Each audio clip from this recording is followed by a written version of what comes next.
나는 누구입니까?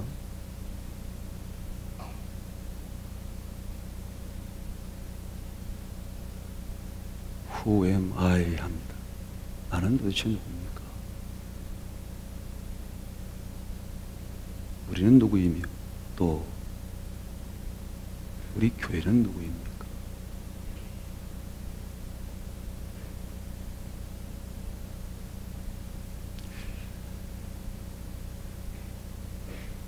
내가 누구인지를 알게 되는 것으로부터 나는 무엇을 위해 살아갈지를 알게 될 것입니다. 삶의 방향이 정해지는 것이죠.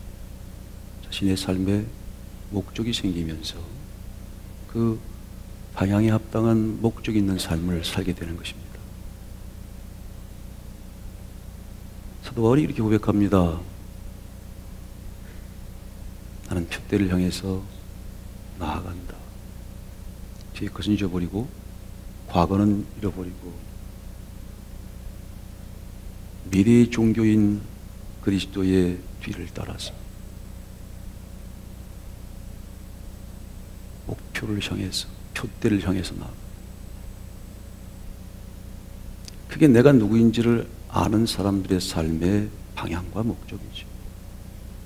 나는 누구인가를 아는 사람들은 삶의 방향이 있는 사람들입니다.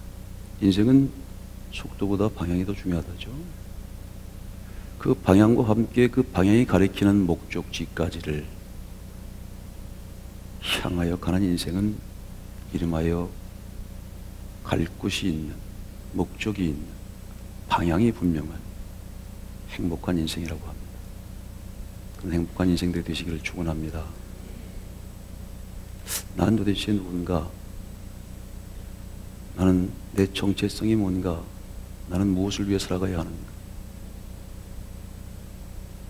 좀 범위를 넓혀서 인간은 누구이며 무엇인가, 무엇을 위해 살아야 되는가 하는 것들에 대한 질문이 늘 있어왔죠.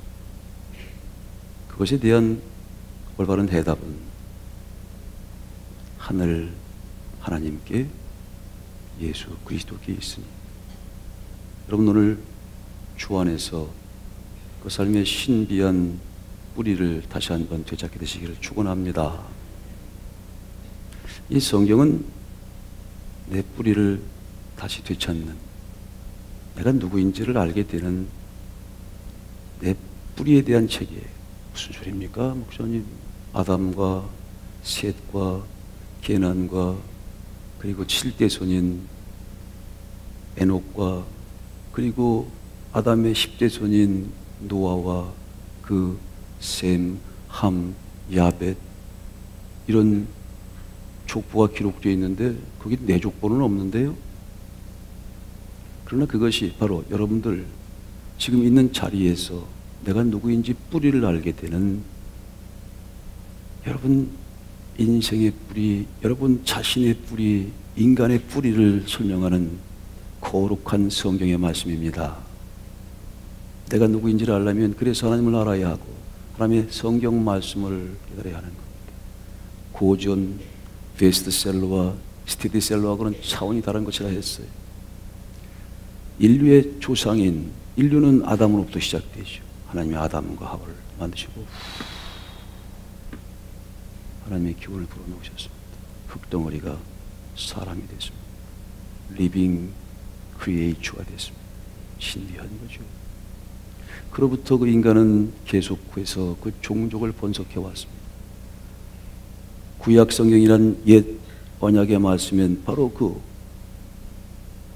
성경이 오늘 우리의 정체성을 알려주시기 위해서 밝히시는, 네가 누구냐, 인간이 누구냐 라는 것에 대한 근본적인 질문에 답을 하시기 위하여 이 거룩한 성경의 이 역대 상하의 말씀을 기록한 것입니다. 이스라엘 백성들이 하나님 말씀을 떠나 살다가 비참하게 바벨론의 포로로 잡혀갔습니다. 70년 동안 짐승처럼 취급받으며 살았습니다. 마치 우리가 36년간 일제에 살아간 것보다 훨씬 더 참혹하고 훨씬 더 참 고통스러운 비참한 인간답지 못한 인생을 살아왔죠. 그런 하나님께서 때가 차서 다시 그들을 예루살렘으로 이스라엘로 돌려보내셨습니다. 이름하여 바벨론 귀환이라고 합니다.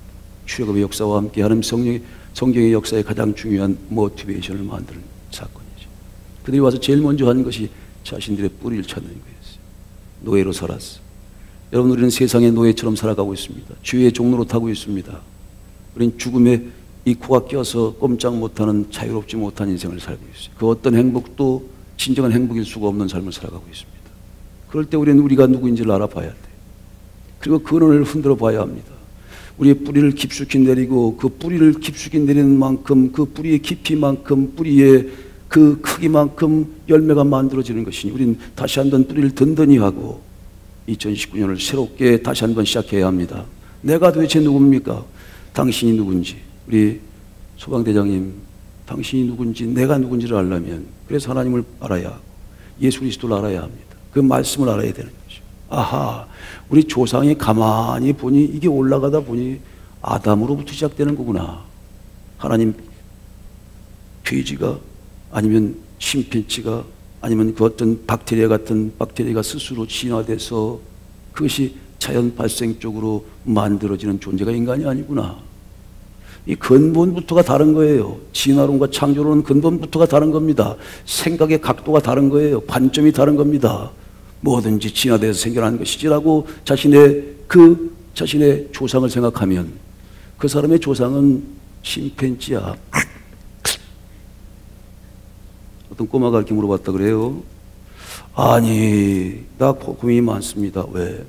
아니, 우리 엄마는 하나님 만드셨다고 그러고 우리 아빠는 그거 다 진화돼서 원숭이로부터 진화됐다고 그러시는데 박테리아부터 진화됐다고 그러시는데 누구 말이 맞는지 모르겠어요. 너 누구 편이냐? 어떨 때는 엄마 편이었다가 어떨 때는 아빠 편이에요. 너는 하나님 편이 돼야지. 아마 아빠는 조상이 침팬지인 것 같고 아빠는 아마 그 조상이 박테리아인 것 같고 엄마는 조상이 하나님인 것 같으네. 넌 누구 자식 될래? 엄마요. 여러분, 이거 아주 근본적인 건데 가장 중요하고 본질적인 거예요. 천지를 창조하신 천지인, 하늘과 땅과 사람을 창조하신 하나님 아버지를 믿습니다. 그로부터 내가 누군지를 알게 되는 거죠. 그래서 아담을 만들었는데 거기서부터 이 계파가 생기는 거예요. 우리도 다 계파가 있잖아요. 우리 계파가 있죠. 성경에는 뭐 아볼로파도 있고 또 바울파도 있고 뭐 그런 파가 있대. 그런데 사실 그런 파는 다 잘못된 파고 그리스도파만 진짜 파래요. 우린 다 그리스도파입니다. 그리스도의 언약파입니다.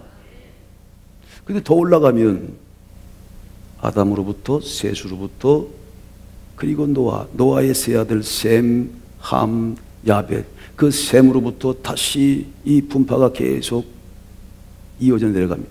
다른 데는 조금 언급되고 사라져버려요. 왜? 하나님께서의 포커스는 그들에게 맞춰져 있지 않거든요. 아담으로부터 시작해서 셋으로 그리고 노아의 아들인 셈으로부터. 셈이 뭐 동양인들 황인종이라고 그러죠. 함은 용사들이 있는 니무롯이라고 하는 용사. 흑인들이 원래 세잖아. 권투도 잘하고 운동도 잘하고. 용사들의 그 조상이 그 함이라고 하는 조상이에요. 믿어요, 좋은 말 할 때. 콘타 키인테라고 알잖아요. 그 루트라고 하는, 뿌리라고 하는. 그래서 아프리카에서 잡혀왔던 그 쿤타 킨테가 자기의 조상을 찾아서 자기의 뿌리를 찾아서 아프리카로 갑니다. 그런 아주 유명한 얘기가 있었어요. 오늘 여러분들의 족보를 찾게 된다니까. 내가 누군지 모르는 사람들 오늘 여러분들의 족보를 알게 해주신다니까. 그건 모르면 인생을 방황하고 살아가는 거예요. 그죠? 인생은 두 가지에다 꽂힌다대. 모든 건 두 가지에 꽂힌대요. 돈과 성. 이름하여 돈성이에요. 성은 뭐 성욕을 얘기하는 거고, 돈은 돈에 대한 욕구를 얘기해요. 돈과 이 성에 관한 욕구가 모두. 요새는 아이들한테 물어보면은요, 너 앞으로 뭐가 될래? 서울대 가서 하버드에 가가지고 그 다음에 뭐 될래? 돈 벌죠. 거의 물어보면 다 돈을 버는 거. 그게 목적이 되시면요, 그 돈을 버는 목적이 끝에 가면 그 돈이 그를 삼켜버립니다. 이 돈을 목적 삼고 가죠. 방향을 정하는데, 삶의 목적을 정하는데 돈에다 정하면 이 돈은 자본력이라고 하는 속성을 가지고 있대요. 자본이라고 하는 것은 이게 정식을 한다네, 본질적으로. 그러니까 끊임없이 정직을 하려고 하는 본성을 가지고 있다는 거예요. 이 돈이 자본이 될 때. 그러니까 그 말은 무슨 말이에요? 그냥 끊임없이 이걸 정식하는 정식 괴물이 되는 거예요. 다 삼켜버리는 거지. 그 돈 많은 사람들은 주변에 그 친한 사람들이 없대잖아요. 주변 되면 다 인간 관계를 잡아먹어가지고요. 다 사람들을 잡아먹어서 그 주변은 사람들이 남아나지가 않는데, 돈은 끊임없이 자신을 증식시키려고 하는 목적을 가지고 있는데, 방향을 거기다 잡아놓으면 인생 뭐예요? 다 요새는 삶에 돈 버는 게 목적인데 거기다 잡혀가면 다 잡혀갑니다. 말씀드렸죠? 물질 만능은 틀린 말입니다. 그렇죠? 돈으로 뭐든지 할 수 있다? 그 틀린 말이에요. 돈으로 할 수 없는 것도 있어. 집을 살 수는 있지만 돈으로 가정은 못 사는 거예요. 여자를 살 수도 있대, 남자를 살 수도 있대. 하지만 사랑은 못 사. 성경 3만 원에서 5만 원 삽니다. 그러나 성령은 못 삽니다. 언약의 말씀 못 사는 겁니다. 예수 그리스도의 은혜는 못 삽니다. 그러니까 물질 만든 건 틀린 거라니까. 그것으로 행복을 추구하려고 하는 사람들의 결말은 아주 비참하게 되는 거예요. 그 돈을 벌려고만 하는 거지. 그런데 벌려고 하다가 보면 그 자본 본질의 본성상 모든 것들을 다 그 속에 모든 것들, 관계까지, 사랑까지 다 그걸 잡아먹기 때문에 남는 거는 껍데기밖에 없다. 그리고 자신도 돈의 노예가 돼서 끌려가다가 결국은 자신도 돈을 못 쓰고 사요나라 하고 가요. 지가 쓰는 것 같지만 자신도 못 써. 돈은 사실 돌고 도는 거기 때문에 하나님께 드리는 것은 영원히 드리는 것이죠. 그러나 이것을 잘 돈을 어떻게 사용해야 될지, 내가 누군지를 알아야, 내 정체성이 누군지, 내 삶의 목적이 분명하고 그 삶의 분명한 가치가 확실할 때에, 그럴 때 그 돈을 돈답게 쓸 수 있는 것이죠. 돈에 끌려다니지 않고 결국은 돈에 사망의 늪에 걸려서 다 함께 망하게 되는 게 없다. 부자들은 주변에 사람들이 많이 모이지. 근데 그 사람들은 다 어떤 사람들이에요? 부자가 빨리 죽기를 바라는 사람. 이거 빨리 죽어야 나한테 오잖아, 그게. 우리한테 조금이라도 오지. 그러니 이런 모순에 빠진다고. 권력도 마찬가지예요. 그러니 우리는 그것을 어떻게 목적으로 삼으려고 하는 게 아니고 어떻게 그것을 잘 사용할 것인가 하는 사용과 수단 방법으로 그것을 다뤄야 합니다. 돈도 잘 사용하면 좋은 거죠. 잘 조절하면 좋은. 그래서 자신의 뿌리가 분명해야 한다는 거예요. 자신이 딱 서서 돈도 잘 사용할 수 있게 해야 되는 거고, 이 성이라고 하는 것도 아름답게 사용해서 아름다운 이세를 만들고 하나님께서 준비하시고 예비하신 번성하는 축복을 받게 되는 것인데, 이것이 성의 섹스의 노예가 돼서 성욕에 붙들려 살아가면 그 역시 절대 행복해질 수 없는 것이. 그렇기 때문에 우리는 언제든 다시 한번 내 뿌리가 무엇인지, 내가 누군지, 인간이란 도대체 누군지, 이 기원이 어디서부터 왔는지를 한번 보는 것이 절대 중요합니다. 우리 과천수막기 53주년을 맞이합니다.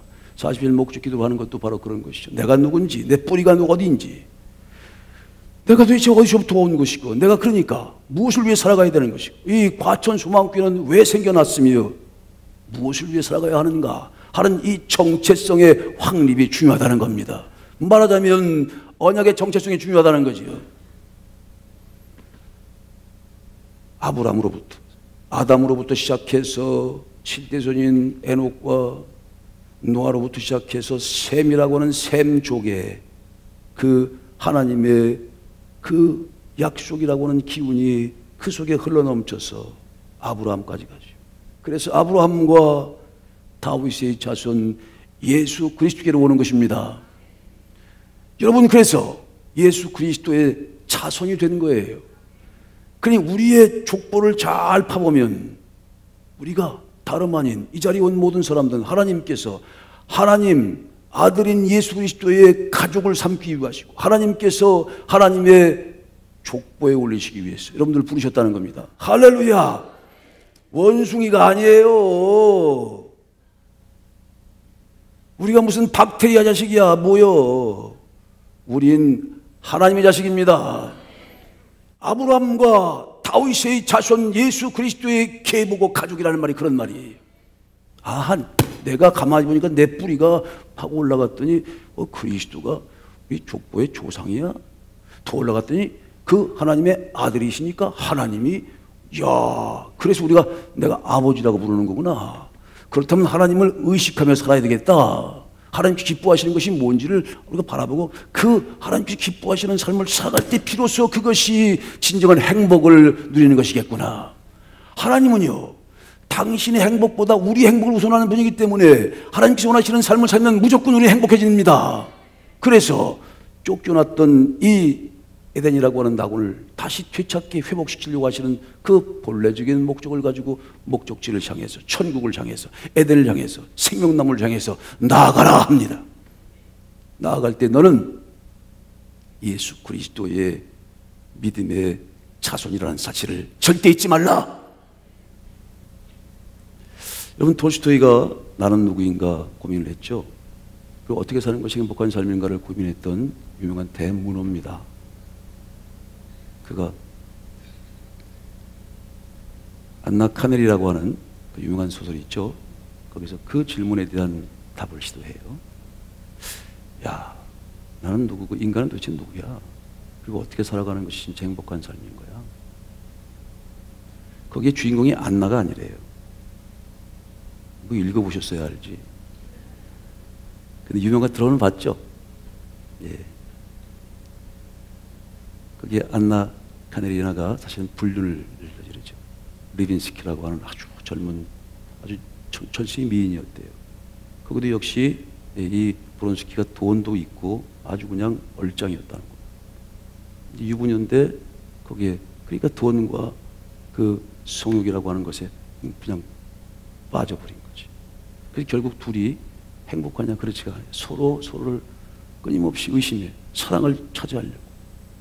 그의 그 사랑을 더 찾아내고 막 구속하다가 결국은 자살하고 말죠.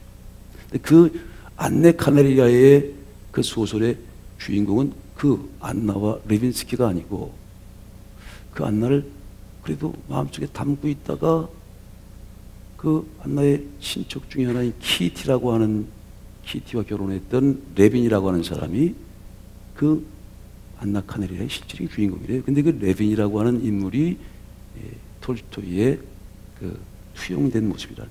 그러니까 레빈으로 톨스토이가 자신의 삶을 거기에 투영을 시킨 거예요. 성경 얘기할 때는 이렇게 눈빛이 별로 안 좋으시더니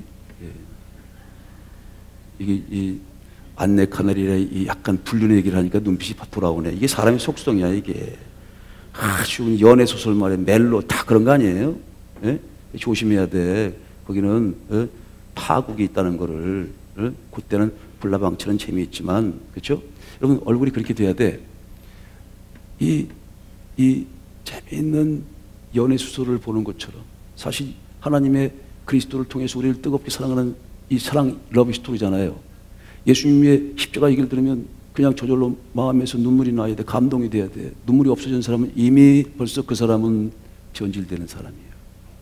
그 예수님께서 나를 대신하여 죽으시는 그 사랑의 러브 스토리를, 그 절절한 소리를, 그런 내가 누구인지를 알게 하기 위해서 그리스도가 보내시는 진리의 성령, 오늘도 이 말씀으로 뜨겁게 이 말씀을 외치시는 이 뜨거운 울림의 소리를 가슴속으로 뜨겁게 듣지 않는 사람들 이미 그 영혼이 타락된 거니까. 그래서 우리 다시 한번 생각해 봐야 되는 거예요. 나 같은 죄인을 살리셨다. 내가 누군지도 모르고 불나방처럼 살아갈 때 세상에 헛된 돈과 명예와 권세와 그리고 세상에 있는 헛된 것을 향해 살아갈 때 하나님의 아들이 나를 대신해 죽으셨고 그리고 나에게 참된 삶으로 나를 삶의 목표를 갖고 살아가게 해주신다. 내가 누구인지를 알게 하시고 무엇을 살아가게, 이 절절한 사랑을 깨달을 때 우리는 정말 감동을 해야 합니다. 멜로 드라마나 불륜 소설을 듣고 아주 눈 반짝반짝 빛나는 것처럼 이렇게 빛나시면 안 되고 이 말씀을 들을 때에 정말 그 가슴 쪽에 뜨거운 울림이 있어야 한다는 것이죠. 그런 축복이, 그런 선물 되시길 축복합니다. 여러분, 교회 오실 때 그렇게 하나님의 성령의 말씀을 듣는 사람들은요, 또 하나님의 그리스도의 그 절절한 사랑을 가슴에 받는 사람들은 일단 얼굴에 나타나게 되어 있어요. 얼굴이 뭐라고 그랬어요? 굴. 이 얼이라고 하는 것은 정신, 영혼, 마음 그런 거예요. 얼의 통로라고 하는 거예요. 통로. 그래서 얼이 들어갔다 얼 빠졌다 그러잖아요. 얼 빠졌다. 이 얼 빠지면요,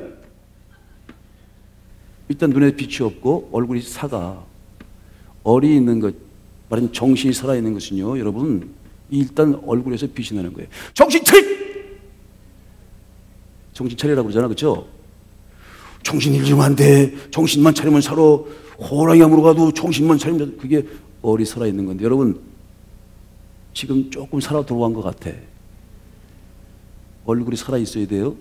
얼굴에 이 얼이 여기 들어갔다. 영혼도. 그런데 그 들어갔다 나갔다는 곳이기 때문에 얼굴만 봐도 그 사람의 상태를 안 돼. 왜? 얼의 꼴이야, 그것은.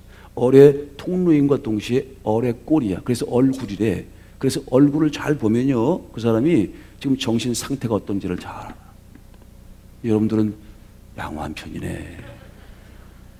그 교회 오면 이 하나님의 거룩한 영혼의 양식인 하나님 말씀을, 영원한 말씀을 듣는 사람들은 당연히 이 얼굴로부터 빛이 나고 눈으로부터 빛이 나는 거예요. 그냥 억지로라도 웃으니까 참 좋네. 이게 썩소라고 그러잖아. 안 웃을 수는 없고. 얼굴을 또 왔다 갔다 한다 그러는데 아주 묘한 웃음이 있잖아요. 그래도 그 웃음이 좋아. 오늘 레빈이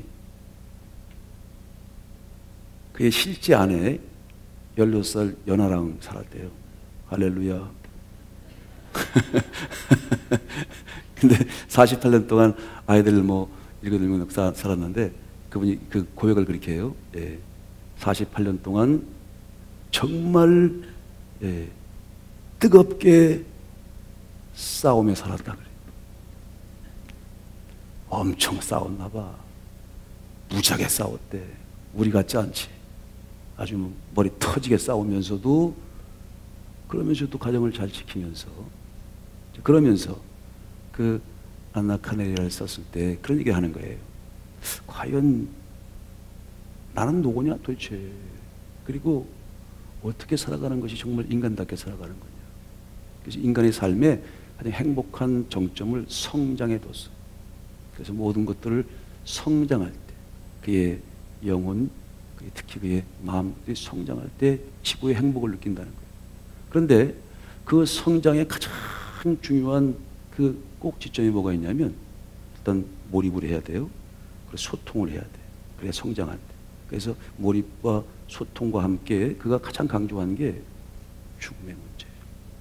이게 인간이 누군가 그래서 뭔가 좀 여유 있게 살려고 하면 죽음이라는 문제가 탁 앞을 가리니까 죽음이라는 문제 앞에서는 아무것도 기능을 발휘하지 못하다는 거예요. 이 도충이가 3살 때 어머니가 돌아가시고 10살 때 아버님이 돌아가셨대.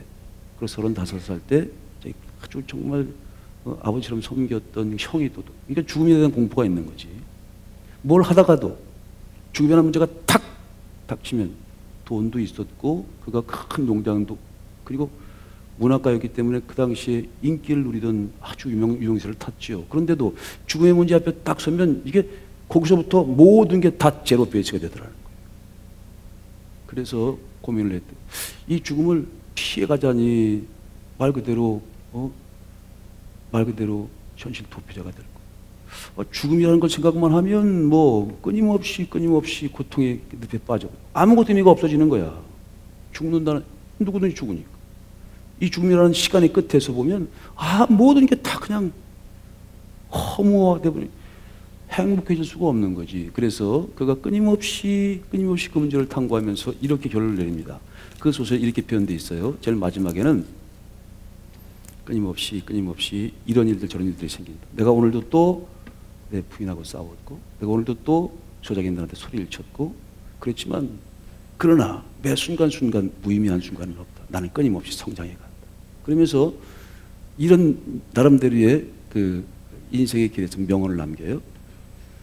죽음을 극복할 수 있는 방법으로 죽음을 기억하라. 죽음을 기억하라. 아, 이 마지막에 있다는 죽음이라는 것이 있다는 사실을 기억해야 한다. 그렇다면 죽음을 기억하고 난 다음엔 그 다음에는 에이 개판으로 살자 이게 아니고 오늘이 얼마나 소중한가를 깨닫는다는 거예요. 시간의 흐름, 이 시간의 흐름이라는 것은 시간의 생로병사가 있다는 거예요. 양적 시간을 얘기합니다. 여러분 춘, 하, 추동이 있는 거죠. 이게 젊은 친구들도 있지만 이게 어르신들도 있죠. 나이를 먹어가는 거거든요. 그래서 결국 우리 이희상 고생님처럼 또 하나님 품에 이렇게 마지막 모든 성질을 다 마치시고 이렇게 앉게 되는 마지막의 순간도 있는 거죠. 그 시간의 흐름을, 시간의 변화를 받아들이라는 거예요. 그래서 죽음을 기억하라. 뭘 기억하라? 죽음을 기억하면 내가 오늘 살고 있는 삶이 얼마나 귀한 삶이라는 걸 안다는 거예요. 그래서 삶의 의미가 되살아난다는 거지. 그래서 오늘 죽음을 기억하고 오늘 내가 살아있음에 감사하면서 기뻐하고 살아가는 것이야말로 진정한 행복의 요소다. 그렇게 얘기하는 거예요. 어때? 공감하십니까? 그럴 것 같아요? 그래서 죽음을 기억하라. 그리고 이렇게 얘기합니다. 오늘 밤까지만 살라. 오늘 밤에 죽는 거예요. 죽음이라는 것이 있으니까 죽음을 기억할 때 오늘 밤에 죽는 거야. 동시에 영원히 살라. 그러니 오늘 밤에 이제 죽는 거야. 근데 오늘 어떻게 살아야 되겠어요? 오늘 예배 끝나고 나서 어떻게 살아야 될지 여러분 결정하셔야 돼. 오늘 밤에 간다니까 죽음을 기억하라. Remember the destination of time. 이 시간의 끝이 있음을 기억하라. 그러면 여러분 오늘 인생을 마감해야 되기 때문에 오늘 하셔야 될 일이 있어. 아마 정오하고 싸우고 이러는 것으로 그 시간을 낭비하시지는 않을 거예요. 누구한테나 종말에 있음을 기억하라. 근데 저는 크리스찬들은요 그 죽음을 기억하라는 말보다 한 차원 더 높은 하나님의 말씀을 가슴에 담고 살아가는 사람들입니다. 우린 죽음을 기억하라는 것 얘기 대신 언약을 기억하라라고 얘기합니다. 하나님께서 언약하셨죠? 예수 그리스도가 언약의 사자로 오셔서 바로 그 죽음의 근본이 하나님 말씀을 불순종한 거 아니에요. 그렇죠? 그래서 죄가 생겼고 그 죄의 원인으로 죽음이 만들어진 거야.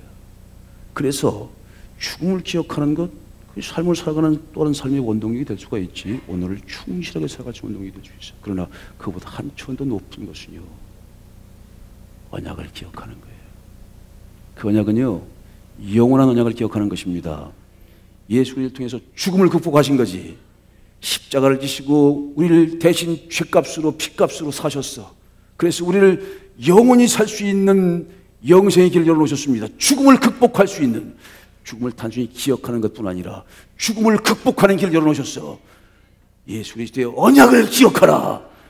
언약의 말씀을 가슴속에 지켜 살아라. 언약을 잃어버리면 안 됩니다. 그 언약 속에서 내가 누구인지 우리 뿌리를 알 수도 있는 거예요. 여자의 후손, 그리스도의 후손이 뱀의 머리를 밟고 승리하는 승리의 역사가 있습니다. 우리 인간이라고 하는 인간의 마지막이 죽음으로만 끝나는 거 아니에요. 죽음을 기억하지만 이 죽음을 극복하고 맨 마지막에 멸망받을 원수는 죽음과 사망이니라. 그리스도가 죽음에서 일어나셔서 살아나셔서 우리를 영원한 생명을 얻게 하셨듯이 그리스도의 언약을 기억하는 사람들은요, 죽음을 극복하고 죽음과 함께 살아가지만 죽음을 다스리며 살아갈 수 있습니다. 돈도 다스리며 살아갈 수 있는 거지. 이거야말로 진정한 행복입니다. 그래서 그리스도의 약속 안에서, 십자가의 약속 안에서 진정한 행복이 있다는 거예요. 여러분, 그 행복을, 커져주시는 행복을 다 받으길 축복합니다. 예수 그리스도가 우리를 대신해 죽으셨다가 다시 살아나셨습니다. 사도 요한이 오늘 그걸 보는 거예요. 옛 약속과 새로운 약속을 이어서 미래 약속인 요한계시록에서요, 사도 요한이요, 뭘 본 거예요? 밤모섬에 유배를 갔습니다. 마지막 종말을 맞이하는 거죠. 양적 시간의 종말을 맞이하는 거예요.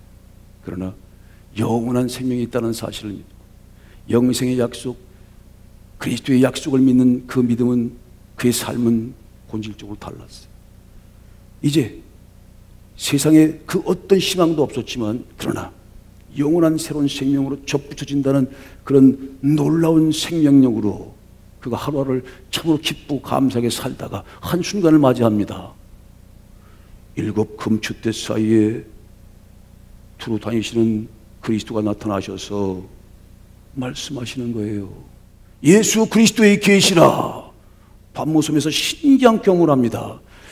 이 사도 요한은 3번 주님을 경험하는데 차원이 다른 주님을 경험하죠. 첫 번째는요, 네가 이제 고기 낚는 어부가 될 것이라 하고 베드로를 부를 때 한 배 따라 나왔어. 그래서 3년 반 동안 예수님과 함께 신기한 일들을 많이 정하죠. 나사로에 나오라. 죽은 자를 살리는 것도 보기도 하고 물을 막 건너는 것도. 참 사랑받는 제자로서 예수님께서 육체를 입고 참 사람을 오셔서 우리를 대신해 죽으신 십자가의 현장에도 보면서 눈물을 흘립니다. 엘리 라마 사박다니. 우리 죄를 대신해 죽으셨다가 그리고 3일 만에 다시 살아나는 놀라운 그 환경도 봅니다. 부활의 현장을 3분이나 경험하잖아요. 부활의 주님은 신기한 주님이었어. 육체를 입고 우리가 똑같은 육체를 입었던 그 육체가 아니라 부활의 몸으로 부활돼서 나타나신 그 몸은 참으로 신비했습니다.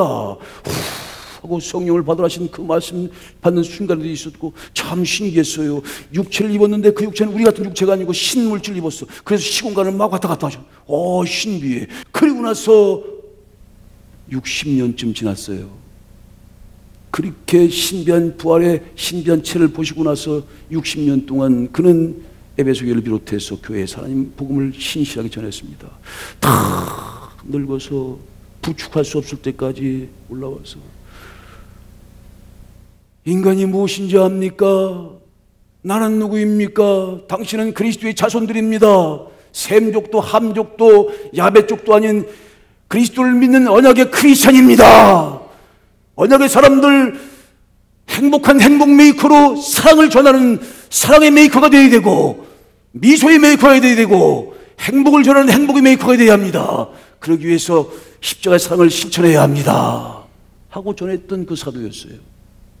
그가 마지막 순간 마지막 시간의 끝에서 신비한 경험을 합니다.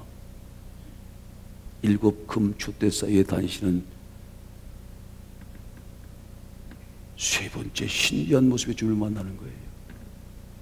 머리털이 시가 양털 같고 입에서 검이 나오는데 칼 같은 검이 나오는데 온몸이 빛나는 큰 광채가 나고 보기만 해도 압도가 되는 더 엄청난 일을 경험합니다.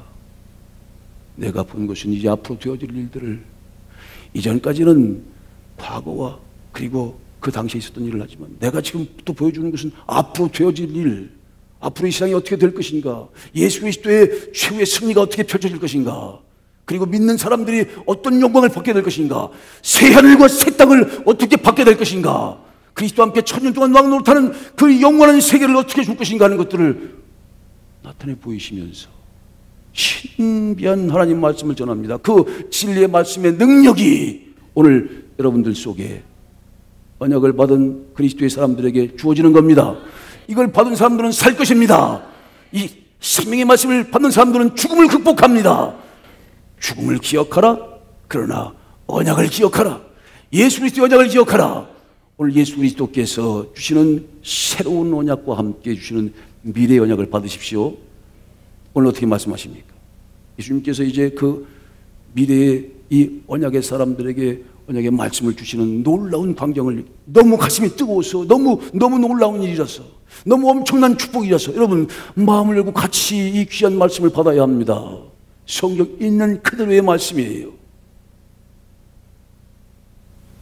보좌가 보이는데 여러분 하나님의 보좌는요 딱 묘사된 적이 없어요. 이렇게 하나님의 보좌가 있는데 보좌 앞과 옆 네 생물이 있고 24장로가 있고 그리고 그 위에 놀라운 천천만만의 영들이 있지. 그러나 그 보좌의 중앙을 묘사할 수는 없어. 인간의 언어로 다 할 수가 없는 것이지. 하나님은 어떻게 묘사하겠어요? 그래서 그 앞에, 옆에. 그런데 그 하나님의 보좌에서 하나님께서 이렇게 큰 구름 같은 것으로 그 형체가 다 보이지는 않지만 희미하게 오른손에 두루마리 책 하나 들고 계신 거예요. 두루마기 가지고 두루마리. 이거. 이게 두루마리예요?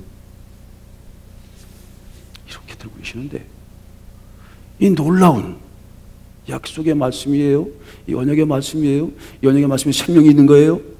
그래서 죽음을 극복할 수 있는 이 비법이 여기 있는 거죠. 그렇죠? 생명의 말씀을 듣는 자는 죽어도 살겠고 영원히 살 것이다. 이것이 바로 죽음을 기억하는 것을 넘어서 영원한 생명의 약속을 기억하는 거거든. 이 말씀을 그렇게 받는 거야. 그런 이 말씀은 놀라운 거지. 시고전이든지 톨스토이의 한 이야기든지 하고는 차원이 다른 성경의 놀라운 약속의 말씀인 거예요. 이 말씀을 받는 자는 영원히 살 것입니다. 그러면 그는 죽음을 극복하고 진짜 행복한 인생을 살아갈 수가 있게 되는 겁니다. 할렐루야! 이렇게 오른손에 책이 있는데요. 이렇게 7인으로 7개야. 지어봐. 7개 인으로 딱 봉해져 있대. 하나님이 오른손으로 딱 붙들고 있어요. 이 두루마리 책이라고 하는 이곳에 안팎에 글이 가득 써 있는데 이 딱 봉인되어 있는 이 책을 누가 뗄 수 있을까요? 인간이 가지고 있는 인간의 연구나 인간이 가지고 있는 인간의 생각으로 인간이 열심히 연구해 스터디해서 이 내용을 뗄 수 있을까요? 이것도 한 인도 아니고 7개의 봉인으로 이렇게 껴져 있대. 이거를 왜 이렇게 묶여 있어요? 중요하지 않는 걸 이렇게 하겠습니까? 이게 중요하지 않은데 하나님께서 이렇게 보좌에서 오른손에 들고 있으시면서 여기다가 7개의 옛날에 인이라고 하는 것은요 가장 중요한 문서에만 찍는 거예요. 그것도 한 개가 아니고 7개를 찍었다는 게 얼마나 엄청나게 중요한 말씀이겠어, 그렇죠? 근데 이것을 이렇게 들고 있어. 그래서 이것을 보는 사도 요한이 보면서 큰 소리를 외치는 거예요. 크게 우는 거지. 왜? 이 책을 펴거나 보거나 할 자가 없다는 거예요. 왜? 이걸 펴서 봐야 이 속에 있는 말씀이 우리에게 전달이 돼야만 영원한 생명을 얻고 죽음이라고 하는 그 죽음의 허물을 극복해서 진짜 행복의 참다운 정수를 맞이할 수 있는데 그렇게 없다는 거예요. 누가 저 책을 펴거나 보거나 할 수 있습니까? 누가 이를 떼고 누가 저 책을 보거나 할 수 있습니까? 이 세상의 땅 위나 땅 아래나 모든 천지 하늘과 땅 어디에든지 그런 존재가 없습니다 하고 슬피 크게 울었더니 장로가 나타나서 울지 말라. 유대지파의 사자 다윗의 뿌리가 이겼느니라. 다윗의 뭐가? 다윗의 뿌리가 이겼다. 그래서 그 말씀과 함께 누가 나타나냐면 어린 양이 나타나는데 그 어린 양이 누구예요? 바로 예수 그리스도죠. 어린 양의 뿌리가 어린 양이 나타났어. 다윗의 뿌리에 유대지파의 사자가 나타났습니다. 그래서 그가 나타나서 그가 우리를 대신해서 당신의 피값으로 우리 모든 죄를 대신하고 우리를 하나님 나라와 하나님의 세상과 그리고 영원한 왕 같은 하나님의 사람으로 만들었기 때문에 우리 당신의 피값으로 우리를 다 사서 주님께 드렸기 때문에 그가 이 인을 떼기에 합당하다. 그가 뗀다. 그가 이긴다. 그가 십자가를 졌지만 다시 부활하심으로 이기셨으니 그가 이 인을 뗄 것이라. 오늘 요한계시록 5장의 말씀입니다. 그래서요, 이 보좌에 있는 오른손에 들려있던 7인으로 인봉되어 있는 이 책이요, 누구한테 주어지는 거예요? 이 책을 띄어줄 7금 촛대사를 다니고 7별을 갖고 역사하시는 예수 그리스도에게 전달됩니다. 여러분, 오늘 그 전달되면서 펼쳐지는 이 말씀을 오늘 여러분들에게 주어지는 거예요. 오늘 이렇게, 그렇죠? 예, 이렇게 띄워져서요. 예, 이렇게 인을 띄고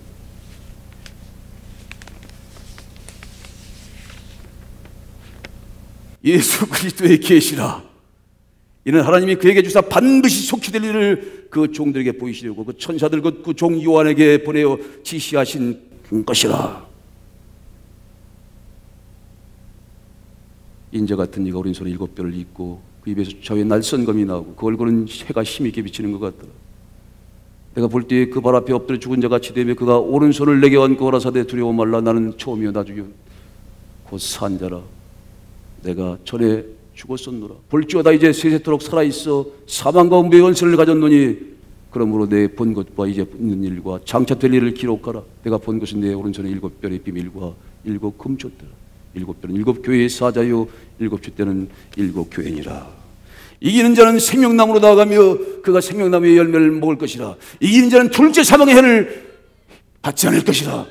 이 놀라운 죽음을 극복하는, 죽음을 기억하는 걸 넘어서 영원한 생명의 실과를 먹음으로 죽음을 극복하는 놀라운 약속의 새 소식이 여러분이 주어졌습니다. 위대한 말씀을 받는 자는 살아날 것입니다. 내가 보니 보좌에 앉으시니 오른손에 책이 있고 두루마리가 있으니 안팎으로 섰고 7인으로 봉하였더라. 또 왜 힘 있는 천사가 큰 음성으로 외치기를 누가 이 두루마기를 펴며 그 일을 떼기에 합당하냐니 하늘 위에나 땅 위에나 땅 아래나 능히 책을 보거나 할 자가 없다. 이 두루마기를 펴거나 보거나 하기에 합당한 자가 보이지 않기로 내가 크게 울었더니 장로 중에 하나가 내게 말하되 울지 말라. 유대지파의 사자 다윗의 뿌리가 이기었도다. 이 두루마기와 그 7일을 떼시리라 하더라. 내가 또 보니 보좌와 내 성물과 장로들 사이에 어린 양이 섰는데 일찍 죽임을 당한 것 같더라. 일찍 뭐한 당할 것 같다? 참 멋진 표현이잖아요. 죽은 게 아니야. 죽었다가 아니야. 죽임을 당한 것 같더라. 죽임을 당한 것 같. 왜 그렇게 표현하십니까? 죽었다가 다시 살아나셨으니까. 그래서 부활하신 주님 안에서 우린 죽음을 이길 수 있는 겁니다. 가장 강력한 힘인 죽음의 힘을 이길 수 있는 바로 그곳에 그리스도의 언약이 있고 영원한 생명의 약속이 있는 겁니다. 그 안에서 내가 누구인지를 깨달은 사람들은 나의 정체성을 알고 그리고 그 안에서 진정한 참된 행복의 삶을 살아갈 수 있는 겁니다. 누가 죽음과 마지막 원수인 사망을 이길 수 있습니까? 그 앞에서는 누구도 꼼짝 못해요. 그래서 극복하지 못하면 진정한 행복은 없는 겁니다. 그래서 그리스도인이 필요한 거예요. 하나님의 섭리를 믿는 사람들이 바로 그런 사람들입니다. 할렐루야! 하나님 섭리를 믿는 사람들이 그런 사람들입니다. 이 표놓인 거룩한 책이 이제 그리스도의 입술을 통해서 우리에게 먹혀집니다. 하나님의 사람들에게 먹혀집니다. 그것을 받은 사람들은 새 힘을 얻는, 이게 에너지입니다. 말씀 에너지입니다. 오늘도 이 거룩한 주님의 몸된 성전에서 이렇게 옛날의 약속과 새로운 약속인 그리스도와 함께 다시 그리스도께서 오늘도 이 시대에 주시는 하나님의 말씀으로 우리에게 하나님의 생명의 말씀을 주시는 거예요. 이 말씀을 받는 자는, 받아서 먹는 자는 새 힘을 얻습니다. 새로운 에너지를 받는단 말이에요. 새로운 말씀의 능력이 있는 것입니다. 하나님 말씀대로 하나님의 뜻대로 하나님의 섭리대로 행하는 자가 복을 받습니다. 하나님의 섭리를 깨닫는 자는 복을 받습니다. 하나님 말씀을 받는 자는 말씀의 능력, 말씀의 활동성을 받는 것이기 때문에, 말씀은 살아서 움직이기 때문에 이 말씀을 받는 자는 그도 역시 영원한 생명의 에너지를 받는 것입니다. 말씀은 살았습니다. 능력이 있습니다. 활동력이 있습니다. 영생의 말씀으로 오늘도 영원한 생명을 얻게 되시길 축복합니다. 이 말씀의 흐름을 따라 살아가는 사람들, 시간의 흐름도 받아들여야죠. 자연의 섭리도 받아들입니다. 우리는 이 시간 속에서 생로병사가 있음을 압니다. 중화초등이 있는 것도 알죠. 그러나 그 너머에 자연의 섭리 너머에 인간의 관계, 거기에 머무르지 않고 자연의 섭리와 자연의 법칙 그 너머에 언약의 섭리가 있음을 믿습니다. 그리스도를 통해 주시는 영원한 생명의 섭리가 있다는 걸 믿는 것이죠. 우리는 그것을 믿습니다. 우리는 언약의 섭리를 기억할 것입니다. 우리는 언약의 섭리 속에서 우리의 정체성을 세워갈 것입니다. 과천 수만교는 바로 그 영원한 생명을 전합니다. 예수 그리스도는 참다운 생명을 전합니다. 세상의 모든 것을 이길 수 있습니다. 모든 것을 다 다스릴 수 있습니다. 강한 것이 그보다 더 약한 것을 다스리는 거예요. 돈도 다스리는 것이고요, 권세도 다스리는 것이고요, 세상에는 죽음도 다스립니다. 끌려다니는 삶을 살아가는 것이 아니고 주도적으로 주체성을 가지고 하나님의 사람답게, 언약의 백성답게, 유다의 백성답게, 그리스도의 사람답게 그렇게 살아갈 것입니다. 믿음으로 살아갈 것입니다. 믿음으로 하나님의 성령의 이루어짐을 믿고 갈 것입니다.